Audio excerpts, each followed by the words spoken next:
Sveiki, draugai, bičiuliai.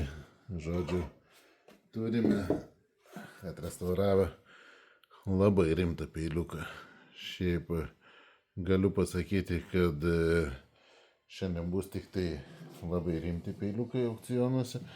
Jeigu ką sudomins, tai viskas tvarkoj. Jeigu nesudomins, tai irgi tvarkoj. Liks pardavime.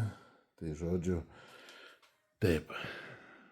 Toks peiliukas, gražuoliukas, labai nuostabiai restauruotas Sakai Takayuki peilis iš senesnių modelių, gamintas iš švediško anglinio plieno. Tai yra senasis plienas, kurio dabar greičiausiai ir nebenaudoja.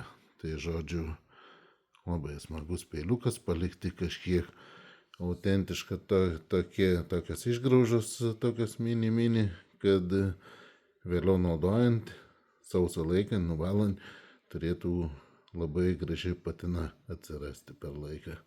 Tai žodžiu, senas peilis, matote, ir čia jau kiek buvo tokio iškorėjimo, viskas išvalyta, sutvarkyta ir pagalasta. Vienpusis galandinimas. Tai labai aukšto lygio galandinimas yra būtent, sakoma, 80/20.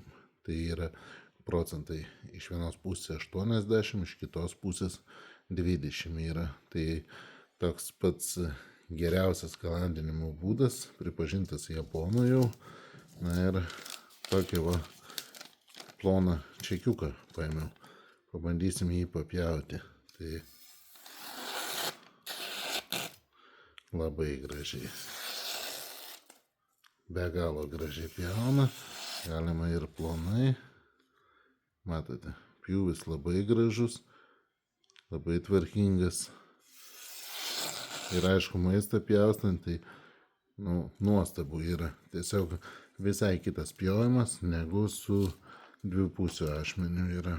Tai ir aišku, žymiai ilgiau išlaiko aštrumą.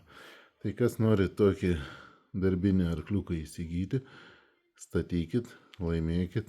Kai sakau, čia yra prabangus peilis ir vis dėlto peilis nebus pigus. Pardavimo kaina, sakykime, 300 eurų. Tai yra nemažai. Aukcionas prasidės nuo 200.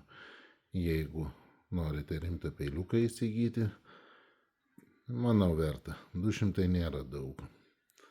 Statom, laimim ir sėkmėsim.